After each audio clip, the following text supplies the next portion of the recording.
Olá, eu sou Cristina, sou professora do Departamento de Pediatria, das disciplinas PED 4 e PED 5. Essa é uma aula sobre o tema tuberculose e hoje eu vou abordar aspectos do tratamento da profilaxia em crianças e adolescentes. A gente já sabe, né, que a tuberculose é uma doença infecciosa, uma das doenças que mais matam no mundo, né, além de ser a principal causa de morte entre pacientes que convivem com HIV/AIDS. Há uma preocupação que é crescente com relação à droga resistência, à necessidade premente de novas tecnologias, tanto no diagnóstico e no acompanhamento e com relação ao tratamento, principalmente desses pacientes com tuberculose. Vista essa epidemia, esse problema que é um problema mundial, a Organização Mundial de Saúde então estabeleceu estratégias chamadas, né, ANTB, para realmente tecer, né, assim, os aspectos que considera-se fundamental aí para o cumprimento desses objetivos globais e erradicação da tuberculose até 2030, né? Dentre eles, eu venho destacar a mitigação dos determinantes sociais da saúde, quer dizer, então, a tuberculose é uma doença determinada socialmente, né? E a proteção social dos mais vulneráveis. Então, lembrando da população que é mais vulnerável, a população indígena, né? Dentre o grupo de crianças e adolescentes, a gente tem os adolescentes que estão em conflito com a lei, que cumprem alguma medida socioeducativa, né? A gente tem a população que vive em situação de rua, né? E a população que vive aí nos aglomerados, em comunidades, que tem aspectos também de uma vulnerabilidade econômica, né? Que é importante.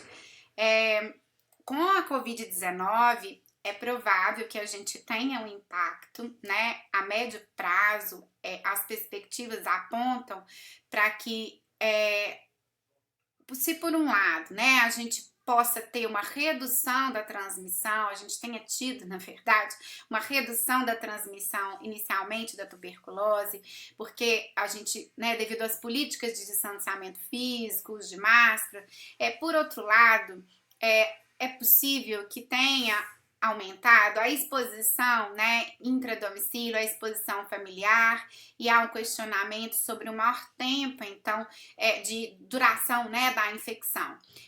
E o que é mais importante é os determinantes sociais da doença. Então, a Covid-19 provavelmente, né, vai trazer a longo prazo, inclusive, né, um agravamento, né, dessas condições sociais. Então, mais vulnerabilidade social, e aí no caso da tuberculose, principalmente a pobreza extrema e a desnutrição.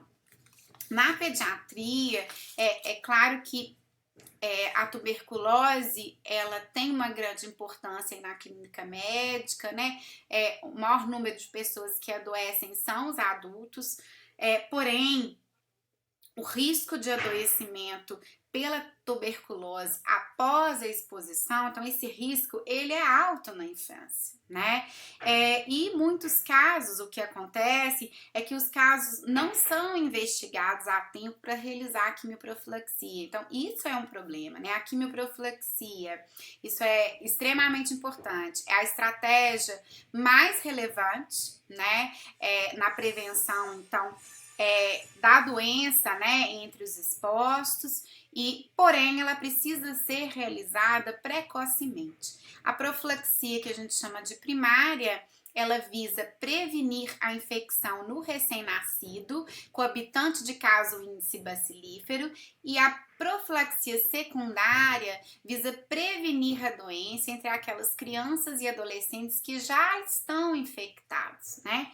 É preciso lembrar que a doença em recém-nascidos exposta à tuberculose pulmonar laríngea, ela pode ser grave, né?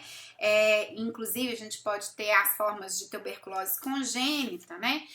Nos casos, então, desse contato, né? O recém-nascido, ele não deve receber a BCG, ele vai usar a profilaxia, que é a isoniazida, por 3 meses. Após esse período é que ele vai fazer a prova tuberculínica, que se tiver maior ou igual a 5, A isoniazida vai ser mantida por mais 3 meses, né?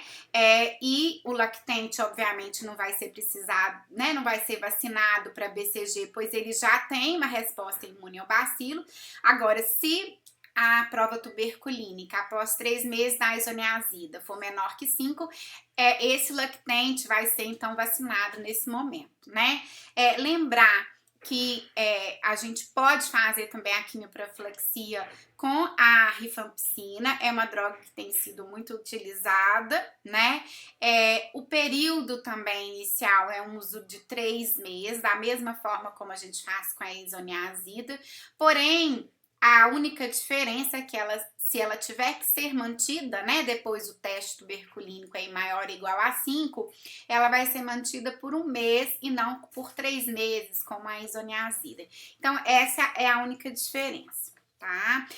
Uma coisa super importante, quer dizer, se o caso, tô falando desse recém-nascido, desse lactente, né, que tem aí esse coabitante, né, que é um caso índice bacilífero, quer dizer, se esse caso índice, esse caso fonte for a própria mãe, né, a amamentação, ela não deve, né, ser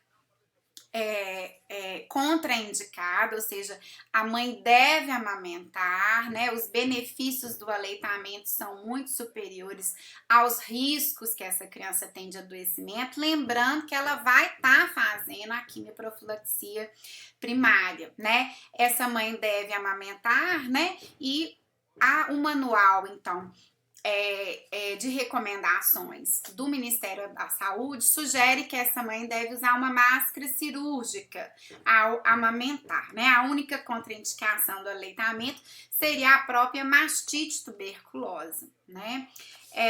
E a quimioprofilaxia secundária, então, seria esse tratamento, então, das crianças, dos adolescentes que já estão infectados, né? Quer dizer, uma prevenção do desenvolvimento da doença, e ela deve ser realizada para todas as crianças que forem expostas e estiverem assintomáticas, mas com uma prova tuberculínica maior ou igual a 5, né?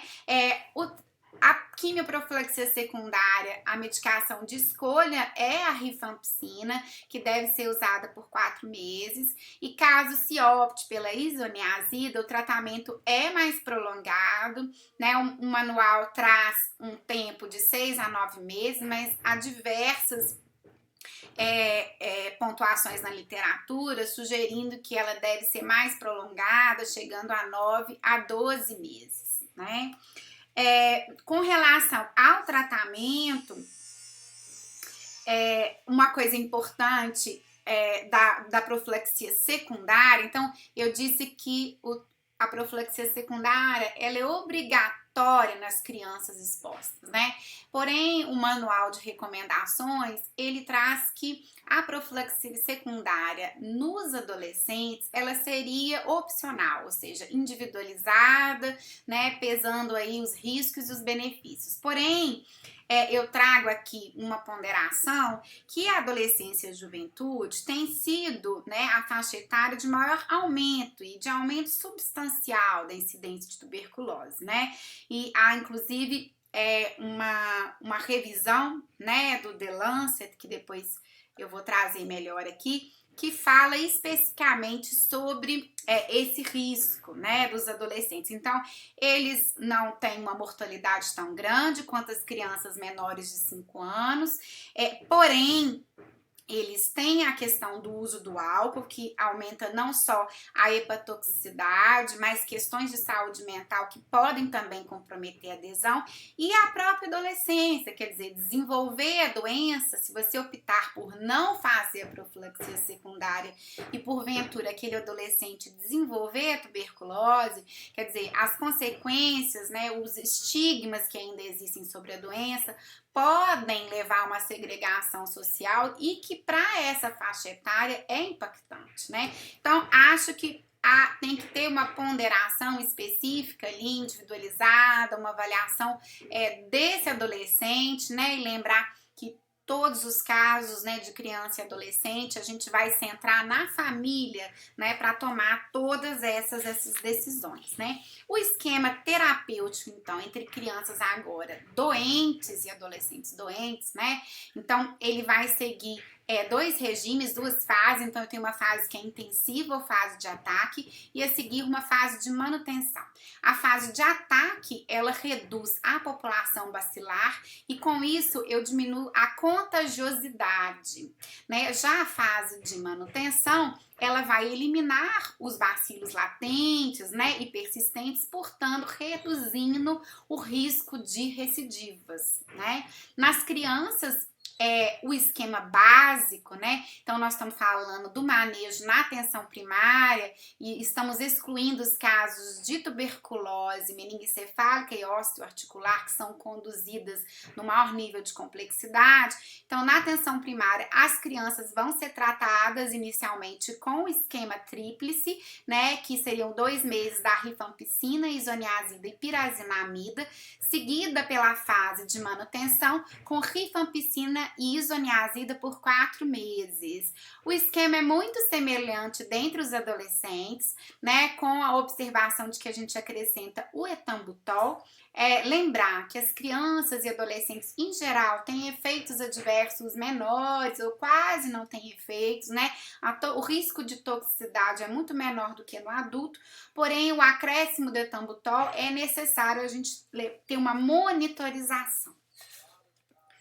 E aí a gente vai para o caso clínico do Miguel, é o caso clínico apresentado na aula anterior, é uma criança de 8 anos previamente rígida, mas que recebeu através do sistema de SCORE o diagnóstico de tuberculose pulmonar e com 50 pontos o Miguel tem indicação aí do tratamento, né? Ele tinha emagrecimento, febre, tosse, não tinha esforço ou taquipneia, um raio-x de tórax que sugeria uma adenomegalia hilar, um quadro aí há mais de 15 dias, né?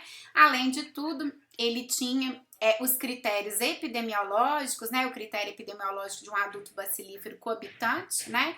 Que tinha já um diagnóstico certinho de tuberculose e os determinantes sociais. Para essa criança, por ser menor de 10 anos, o esquema terapêutico que a gente vai indicar é o esquema tríplice por 2 meses, seguido pelo esquema com rifampicina e isoniazida por mais 4 meses. E lembrar que para essa criança, o segmento clínico na atenção primária, ele deve ser mensal, com consultas, né, mensais, abordando esses aspectos todos centrados na família, né? E a gente vai seguir esse mnemônico do ABCD. Então, nós vamos ajustar o esquema terapêutico conforme o ganho de peso a cada consulta. B, fazer a baciloscopia mensal. E aí, claro, eu tô falando dos adolescentes que têm escarro e que tiveram baciloscopia positiva, né? O C, controle radiológico, que claro, pode ser feito a qualquer momento, mas de uma forma protocolar no 2º mês e ao final do tratamento. E D, né, são justamente as condições que estão relacionadas ao desfecho da tuberculose, é um pior desfecho, né? A desnutrição, o diagnóstico de co-infecção pelo HIV, então pedir, né, a sorologia para o HIV tão logo seja possível e até ao diagnóstico, né, da própria tuberculose, se for pertinente, e uso de álcool, drogas, né? Lembrando essa questão que a droga e o álcool, né, ela não só tem a ver aí com uma questão da toxicidade, mas um rearranjo, né, das questões aí da saúde mental que podem diminuir a adesão ao tratamento. É isso, obrigada.